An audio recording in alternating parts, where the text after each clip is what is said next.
Erokamano ni Nyasaye okinyi ni kendo mochako timo mondo achak anwang'ra e Lolwe TV ka gokinyi ma kawuono, kendo ka wapuonjore kuom wach Nyasaye ma Nyasaye osemiya kawuono gokinyi kendo. En okinyi maber mar Jumapili ma Nyasaye ochako timo mondo wachak wanenre kodi achiel kachiel, in janeno mar Lolwe TV, kendo Nyasaye okela e studio ka mondo wapuonjre kendo kuom wachne. Bang'e walam kodi Nyasaye gokinyi ma kawuono. Mane momiyo ka in e odi kanyo, akwayo ni kaw thuoloni mondo ibed piny kuom thuolo ma Nyasaye omiya kabedo go e studio ka mondo wawinjre kuom wach madwa nasom e ndiko kawuono, kendo bang'e walam kodi Nyasaye. Ang'eyo ni en Jumapili, seche moko iikori idwaro dhi e kanisa, kata in gi shughuli mamoko monego idhiye kawuono, to Nyasaye omiya thuolo matin e okinyini mondo abed e studio ka. Omiyo in be kaw thuoloni kuom thuolo matin manie studio ka mondo wawinjre kodi e wach madwaro mondo asome muma kendo wapuonjre kuome asto walam kodi Nyasaye. Nyinga an Bishop William Abol, an jalego Murmalanga e piny Siaya County. Sani tadak e piny Nairobi ka, kendo Nyasaye omiya thuolo maberni mondo watudre kodi achiel kachiel. Mano emomiyo awacho ni kaw muma in be mari mondo ibed piny mondo wasom kodi e muma kamoro achiel kuom wach wadwa nasom kawuono. Kaw mumbi mondo wael kodi muma mar Isaya ema adwa nasomie kawuono gokinyini. Muma mar Isaya 3 kwan matindo 10. Isaya 3 matindo 10 e kama some. Muma wacho niya: wachuru kuom joma kare ni piny obiro dhi kodgi maber, nimar ginicham olemb timbegi.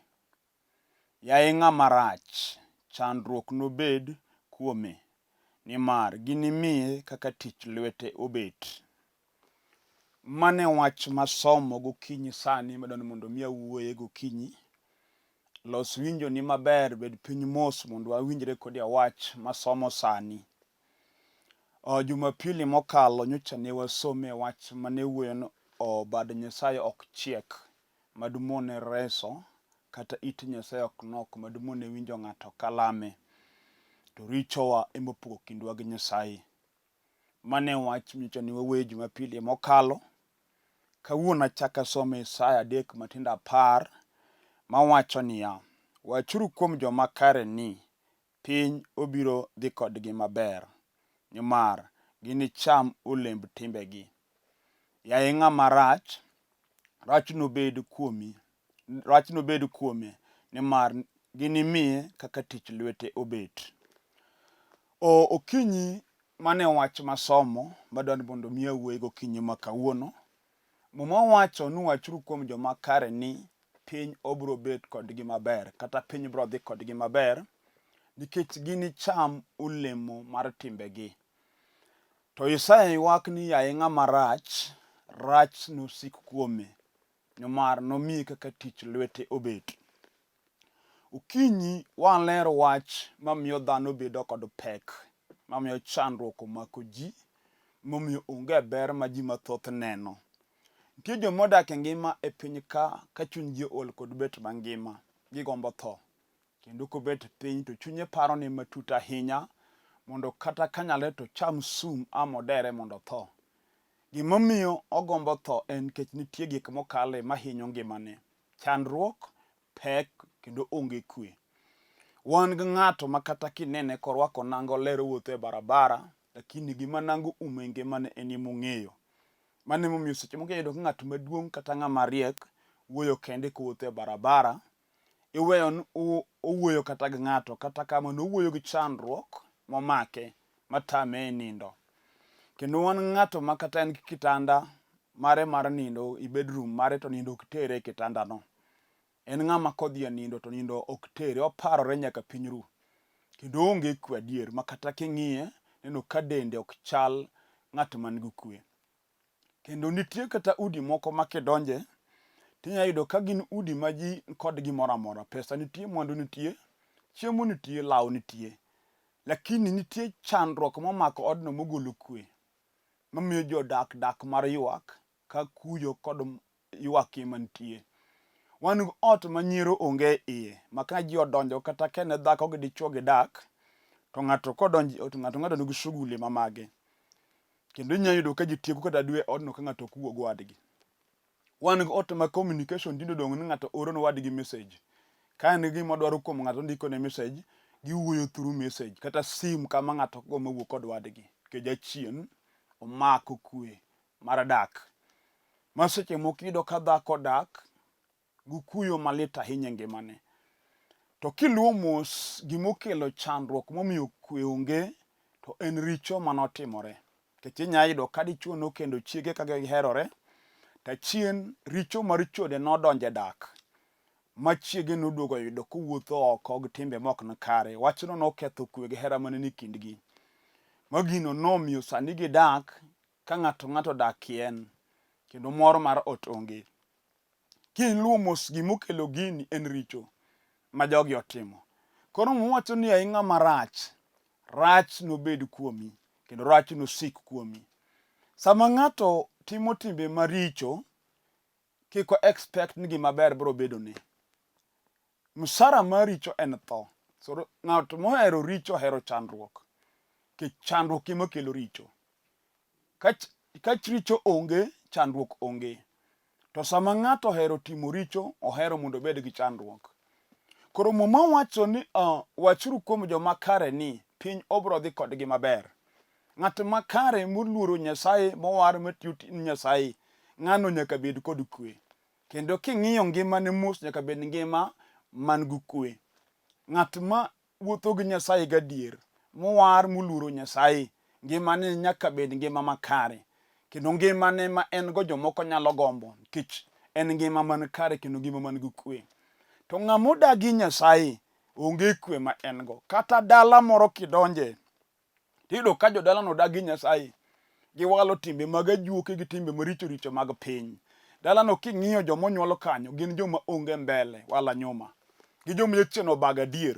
Kendo miere mang'eny kata kiluwo miere mag ajuoke mane ji ong'eyo e piny. Mani wacho ni ajuoga mang'ane to en ng'at ma ji ong'eyo gi timbe ajuok ma en go. Sani kiluwo mierego mos tiyudo ka mierego orumo. Kendo kata ka nitie jomodong' no pod ngima, to gin mamoko gin mana joma tero mon ma chogi otho, moko gin na jokuny buche mag joma otho e kor gweng'. Kata ka nyako ni dalano to kowuok kodhi manyo tich to en mana maid. Onge tich monya nwang'o, kata onge ng'at matiyo tich moro e dalano kata e anyuolano minyalo dew. Nikech wan gi dala ma ji nitie mang'eny kabisa. Yawuoyi onyuol, nyiri onyuol, lakini kiyudo nyiri to ywak achiel ka mar punda. Kiyudo yawuot dalano to gichal, gichino orwako gi uniform achiel machal. To kiluwo gimokelo chandruok omiyo onge ng'at mating'o wiye mabedo dhano, tiyudo nitie richo manotimre e dalano moumo ji gi chandruok.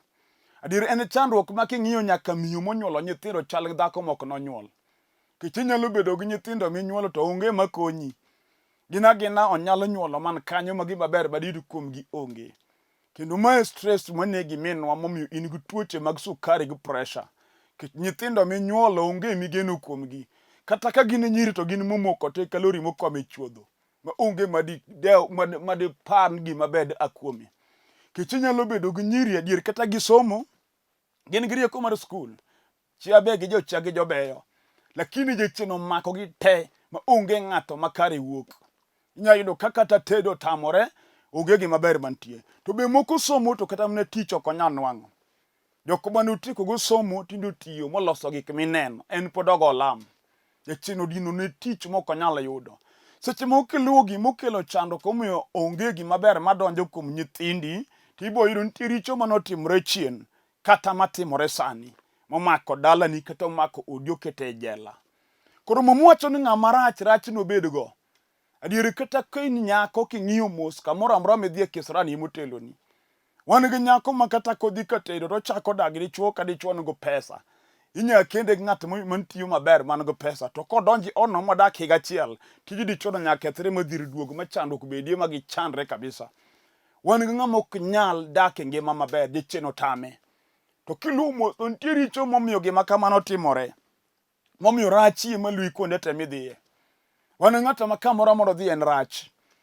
enena kisran everywhere gimotere lweto kuogne makato chako mna biashara maber makato kao pesa maduong' kato kao mna loan kati kao mna milion ariyo mikete business kiwacho nuang da chako business mabiro konya to giko nen in emibro dong kibandi ka gino rumo kamano magimo konyigo onge wacho nyomyo kata sama ya lego kinyo san tiejo mwine moko monge ikwe kata chuo kiseche moko ni kao kata loan kichako go business moro to business no podho magimo mi onge kori bandigo wigi moko no konyi kech gimatimi no otamore ni gima bero kubedi elweti mumwacho ni aenga marach rach no sik kuomi gimanyalo golie gimineno katimre no ok en dhi e kanisa gi lemo to en winjo wach Nyasaye mondo yie kuom Yesu mondo wari gima golo ng'ati chandruok maricho kelo en warruok sama ng'ato yie kuom Yesu Kristo mondo mi ware muluongo warruok e ngimane gi chunye te mondo wene richone to chandruok maricho no kelo ema nyaka Nyasaye golie koro momwacho wachuru kuom joma kare ni piny obro dhi kodgi maber umera kidwaro nono piny no dhi kodi maber dwar Nyasaye dwar warruok mane Yesu kelo greme Msalaba Kalvari tibro neno ka piny dhi kodi maber to kidagi warruok tiwalo richo rach no sik kodi umera jok motamre Nyasaye momawacho mar Jo-Ibrania 2 nukoro wanawachago kuom wechegi iwinjo ng'amodagi Yesu Kristo ma wuod Nyasaye kato somo onge kwe moneno kendo nitie jok moko makata gin jotelo malich ma piny ong'e Kenya ka kineno gi ok ineno ka gin joma lich ahinya lakini kiluwo joge dak mar kata ngima magin go en ngima ma onge kwe kech gidagi Yesu moko wala juoke ka ajuoke ma gikwano ka Nyasachgi yudo ka ng'ama riek musomo kata en mana profesa chandruok koyude to ringo dhi ka juoga gimoro amora marach moyude ringo dhi ka juoga wanyisi na juoga onge answer mar gima timi kech first of all kata juoga midhi ireno kibet kode piny mos kimonitae en men gi chandruoge madongo mulo magi kech onge gima ber jachier nyalo miyo ng'ato to nikech dhano pachgi obaro we Nyasaye omiyo gik jochiende ma dhano hero to Nyasachwa jadier kendo ng'amo walo Nyasaye nyaka none ber kata obed jatelo mar piny muluoro Nyasaye malamo Nyasaye matiyo ni Nyasaye matelo moyudo thuru lamo Nyasaye ng'ano nyaka dagi ngima mokwe telo mare nyaka bed gi tego kwe kendo piny motelo no nyaka dhi maber kata obed mna mbunge kata MCA kata obed governor moyudo telo iluoro Nyasaye kata oluoro Nyasaye gadier olamo Nyasaye to tiyo ni Nyasaye no gimoro amora matimo nyaka ne ka kwe nitiere to modagi Nyasaye gi kata gin chandruok emomiyo nitie nyaka viongozi moko e Kenya ka magitiyo lakini gi onge kwe okonind onge kwe adier to kata ka chieng' moke lojno to chandruok no kode kech no kotiyo gi Nyasaye notiyo gi riekni maricho moko sani kata dhi tieko tamari kata gin mana governors mag piny to luora nikech ong'en tok tieko tich to en gi case kech no kotiyo kaka Nyasaye ne dwaro to nitie Nyasaye ma pod nyalo dugo kuome makonyi machak bed ni Nyasaye mamiyi kwe nyaka goganda mitelo negi muma wacho niya ng'ayi ng'ama rach no sik kuomi ng'amoko war modagi Nyasaye matimo timbe moko na kare onge kwe ma enobedgo to mera ng'at moluoro Nyasaye no bed Nyasache Daudi ka Jesse ka en ruoth to en ruoth ma Nyasaye mowiro kowalo Nyasaye kendo geno Nyasaye kendo tiyo ni Nyasaye pinyruoth Daudi osiko nyaka samoyaleni kech no gero pinyruoth ewi msingi mar wach Nyasaye gitemo luoro Nyasaye kare gi ochung' kata mna mier manoluoro Nyasaye kawuoyo kodigo kinyi tibet pinye komi nena go wangi kata gweng' mi ae ine dala moro manilame Nyasaye mane itiyo ni Nyasaye mane irwake jo Nyasaye mane jogene weche Nyasaye ine kaka mirego chalo sani iboyudo ka gin mire modongo monyule joma riek kanyo kidwaro daktari tiyude dalano kidwaro profesa tiyude dalano kech en dala manoketo msingi mare e wach Nyasaye tigweng' kanyo ng'iye mire mane wacho ni gin jojuogi mamoko ne nego jignawi to moko ne thiro kareji to moko ne maji lo kod bilo ng'iye mirego sani kama mirego gikie ne jomonyuol kanyo ibido konyuolo muna jokuoge jokong'o mamadho maduoko bano long nyaki chonggi mage jomonyuole mirego kech ne gidagi Nyasaye, ne giwalo timbe mag jachien. Koro me en gima neno maler. Muma wacho yaye ng'ama rach nosik kuomi. Kata okinyi sama yala ni dichuo, kata ibed jaduong' ma timbe ne richo, mok dwar karo wetene mondo mi odongi. Kech wan gi jomoko maneno ka piny onego dong mana margi kendgi, ma kata ka ne owadu otho to we chiliel gi nyithinde dala, timanya ka chiliel lo miriambo nyithi kiye ma nyithi kiye oke oko, kech ineno piny onego dong mari. Iwinjo pim kod jok manokwongo timo gik ma kamago mbeleni, tineni kare gi nogo nang'o, mondo to gimitimo no dhi go kod kari nade. Mondo kif nyalo fwenyo adier, tilokri gokinyi sani mondo ikaw Yesu mondo wari, mondo iwe timo gik mitimo. Kech wan gi jomoko manego ji. Adier seche moko nego kowadgi motieko, nikech opakre ne en kod bilo, kata moko nigi riekni maricho, moko be odonje lamo jochiende. Kolamo jochiende, koparo ni lamo jochiende nyalo mi kare dhi maber. Onge ber mane idu kuom Satan. Jachien jamriambo, en janek. Yesu luonge niya, ubiro mondo kwal, uneg asto kethi. Mane tichne. Onge gima ber ma akuome. Lakini wan gi Nyasaye, ma kata isetimo gima rach machala nade, tinyalo kwa ng'wono gokinyi sani to weyoni. Onyalo weni richoni. Kata iseneko, kata isetimo gima nade, Yesu pod ja adiera, pod onyalo wari. Muma wacho ni wachru kuom joma kare ni, piny obro dhi kodgi maber, nikech ginicham olemb timbegi. Yaye ng'ama rach nosik kuome, nimar nomiye kaka tich lwete obet, kakitimo kaka ibro yudo. Kendo ne kizungu wacho ni what goes round comes round. Gimoro amora mitimo biro duogo ni in. Katerano wuod ng'ato manosomo miwilo wiye ka ni university moduogo ko janeko. Wuothe kor gweng' kawacho kizungu, to orieko ne olal wiye olokore nikech in. Gimitimo no chiegno duogo kari. Ibe chiegno jonekni no girembi. Gimoro amora mitimo no duogo ni in. Kati iriek nukori paro ni ni mipondo ni ji. Gimitimo Nyasaye ong'eyo. Onge gima ditima Nyasaye kia. Ukinyi nitie Nyasaye ma ng'ato nyalo duogo kuome. Wan gi mon moko masani odak e ngima mar chandruok. Giywak gi onge mor, to kiluwo mos to gima timi sani en gima ne timo kenyako. Kech moko nogolo iyegi ka gin e skul, mane gitimo abortion ka giparo ni koro giriek. Unego nyithinde iye mondo som, kata kamano gino ok tiyoduogo ni mati kinyuolo nyathi tiye matho. Moko bil sani manyo nyithindo ok nyal nwang'o nikech gima notimo mi Nyasaye kume. Kokifwenyo richo mokelo chandruok omiyo sani ywak, miduogo ir Yesu Kristo mondo iluong warruok mondo weni, ang'isi ni onge kwe mibro nene e ngimani. Onge chandruok mabiro dhano ka onge richo mokelo chandruogno.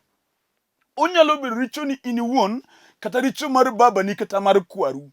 Nyalo mi idong' e chandruok maber ok ine. Ma kata isomo tichalo ng'ama ok osomo. Iwuotho ka ng'at moko dhi e skul, idak ngima ma kata ng'ama kata ja klas 2 oloyi. Rieko to in go kata ina graduate, lakini gima ber miyudi sombi no onge. Kech richo madala woloro ni e korido. Udino ni adier, ma in gima ber ineno mana ka jomoko. Wan ng'ato ma gima ber onena gi jowadgi to en ok nyal biro ne. Oneno ka jowadgi to nena gik maber, lakini onge gima ber munyalo biro alwete. Omera kata itiyo, mikaw kata loan nyiewo gari ni mondo iring go in be kaka jowadu ringo go, to gachi ma yudo accident be written off. Mag jomoko to ne ginyiewo kata higni 10 gi wiye to giringo aringa poko oyudo accident. Tino mari kinyiewo no tap, tiemba yudo accident. Kich gir dalau modage ni gima ber ok bedi odino ni. Uluru ni adier ma onge gima itel witimo ogni maber. Kata kiyudo dichuo mondo kendi nyaminwa, kichako dag dichuo, udak dweche 2 dweche 3 kuchwanyoru. Onge kwe iringi a. Wan gi mon ma kata sani kayalo to daki ode kende gi nyithindo 3. Nyithindo modago gin kod wegegi ma nonyuolo kode. Kendo nyathi ka nyathi ni kod wuongi. En jachien moyieni yudo ng'ama mi ich, to ng'ama kendi to tamre no kiyudi. Omiyo in gi nyithindo mipidho kiluongo ni single mother. Kata kamano, wege nyithindo go ngima. Jachien modak kuomi e modagi ni ng'ato ok kendi madag kodi. Mano gima sandi. To mae momiyo wanyalo Yesu mondo wari. Mondo jachien no mondo wei mondo ne honde Nyasaye. Nyalo ra nyala kata sani mwapudi winjani. Nyasaye pod nyalo timo ni maber. Kifwenyo na dier, nitie richo momian chandruok kimusiko koda. To kawuono adwaro mondo Yesu Kristo ma wuod Nyasaye owena. Kata be richo madalau, kata be richo makababa ni kata ma iniwone mane timo. Yesu nyalo weni. Momo wacho ng'at marach rach no sik kode. Dongino ka rach osiko kodi. Makata ka in ng'ama dhako to mwaka chako kidonje chama mag mon weteni. Iwacho an be wang' na do ti mateke chama alos pesa mondo abi higani atimie gimoro mad konya. To mere timo kamano mitimi tem kabisa. To kuchopo giko makoro ji dhi pogre pesa tini bandhi mnago wiye chama. Kijachin madele ukete gi ladhruok go fwadhruok kod dhier mok gima bero kubedi kuomi. Kawuna yalo ni Yesu. Jal manyalo golo gimotama juoga. Kendo unyalo tieko gimotamo riekoni. Unyalo tieko gimotamo rieko jodalau. Jaduong' kata gimorano ne nyithindo seche moko ing'eyo. Momo nyithindi gina joma onge. Nitie gimi seche moko ing'eyo gimokelo chandruok. To mae momiyo wayalo Yesu Kristo mondo war ng'ato. Mano kalo din, kata ileme din mane manoko jali. Gima duong' ka en Yesu. Dinde to gin barua misomo. Mago gina signboard manyiso ji yo ma ji onego luw ka ji dhi e polo. Lakini ok giter ji e polo. Umera kata kiwuotho e barabara iyudo signboard kochung' mosiemo ni direction moro. Signboard no kie materi, mano ng'isi mna yo monego iluw. Lakini ok en yo, ok en kama idhiye. Jomoko chopo e signboard ochung' e signboard rito kanyo. Signboard is just mondo onyisi direction monego idhi. Koro dinde muneno gi magi to signboards. Lakini yo monego iluw mondo ichop kuom Nyasaye en Yesu. Magisiemo kuome. Koro kata ileme din mane, kata in gi title mane ti onge warruok. En asara ni in. Onego idwar Yesu miyalo. Yesu kende ye manyalo konyo ng'ato. Nying mar telo mar din ok nyal konyi. Din mileme be kata nyinge duong' machal nade ok nyal konyi. Lakini kiyudo Yesu Kristo ma od Nyasaye muhari, to Yesu nyalo goli masira momaki machak timni hono. Momo wacho ni wachuru kuom joma kare ni piny obro dhi kodgi maber, nimar ginicham olemb timbegi. Yaye ng'ama rach, chandruok nobedi kuome, nimar ginimiye kaka tich lwete obet. Ng'ama rach chandruok nobedi kuome. Omera bro siko kodi makata tim ang'o. Kata in gi billions of money to onge kwe mane di mwandu ma in gogo. Kech momo wacho mo mar Ecclesiastes ni ng'at moro Nyasaye osemiyo mwandu go pith gi gik moko te. Kendo onge gimo chando. To gimo koso en teko mar chamo gik ma Nyasaye omiye. To joma wendo ema chamogi. Dongino ka jaduong' kata dichuo, dongineno ka in gi mwandu. Pesa nitie, kila kitu nitie. To jachien madele ukito tuoche moko magi maber ok nyal chamo.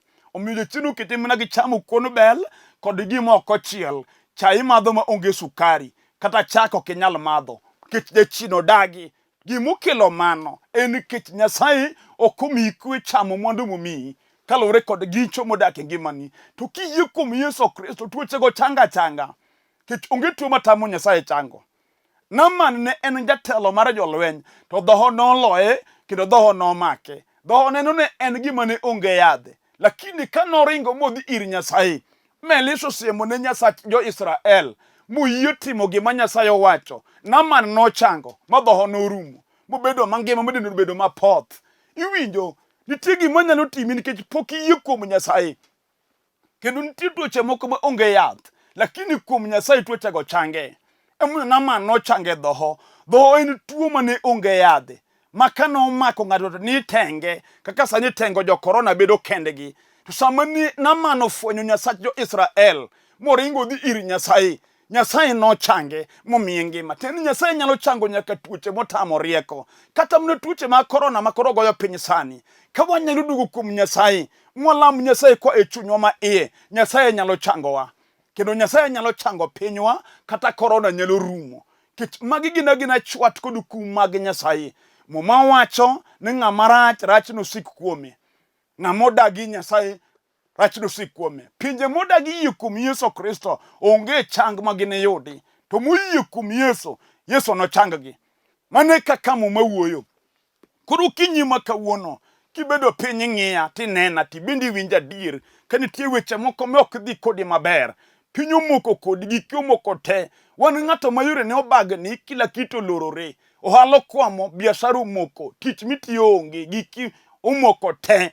Wan gi dhako ma giki omoko, kata odi ok dhi maber. Wan gi dichuo machien opor kuome marichode, ma wiye wil gi family mage. Ma kata okinyi sama wuoyi kod nibedi ot mok odi. kami ninde no ok odi nyithindi gi chiegi odong kendgi jachien obaro kodi opogi gi nyithindi opogi gi family mari kawuono adwa lamo ni Nyasaye kiyie minana dier rijo chomo koda bugo gimatima chomo lal kod ngimana Nyasachwa biro timo ni maber kata be ni kesrano omako ngimani kata omako odi jaduong kata dala jachien nige ji tieko nyithindi thorumo wan gi Nyasaye gokinyi sani madona lamo kodi manyalo chungo tho momako dalani mama kata jachien otami kwe gik mitimo kuogni maber adwani yie kawuono kuom Yesu Kristo mayalo gokinyi sani mondo walam kodi Nyasaye kata ituo ninde ward dendi lit muche tini winjo ka ngima ne tine bwo piny ka Nyasaye malamo sani chiro jomotho nyalo changi gokinyi makawuono mi amalo mi chaki bed mangima mi doge tijeni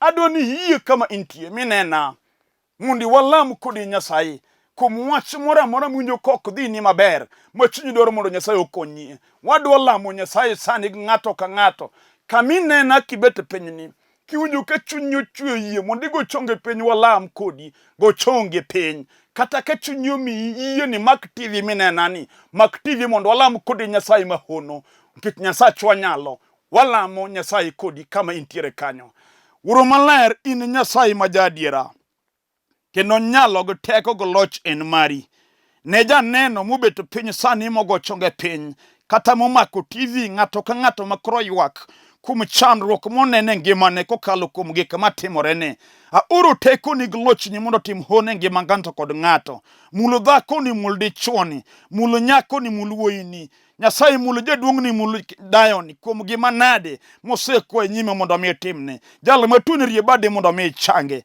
duongo dogni kuom timo hono gokinyi sani alami ka yene sako timo kaka Nyasaye e nying Yesu Kristo Ruoth amen bed gi yie gokinyi sani kuom Nyasaye mwalamo nosetimo kwayo mar chunyi to gima duong' dwar kanisa kamiya injili mar warruok mondo idonje kanisa winji injili manyalo miyo chunyi dongi kendo ipogre gi richo mondo iluor Nyasaye tine kaka Nyasaye timo maber ni jomo luore kendo moyie kuome tieko kachaka fulo nyinga an Bishop William Abol an jalego mor malanga e piny Isaya County sani adak e Nairobi ka e piny Olympic Kibera kendo e piny Kibera kanye kama ne kanisa kama tie tich Nyasaye kade dwar bire kanisa kama antie piny Olympic Kibera ka iya oko mar town kichopo town the railways idh gari namba 8 to kise idho gari namba 8 madhi Kibera to nyisgi ni lor Olympic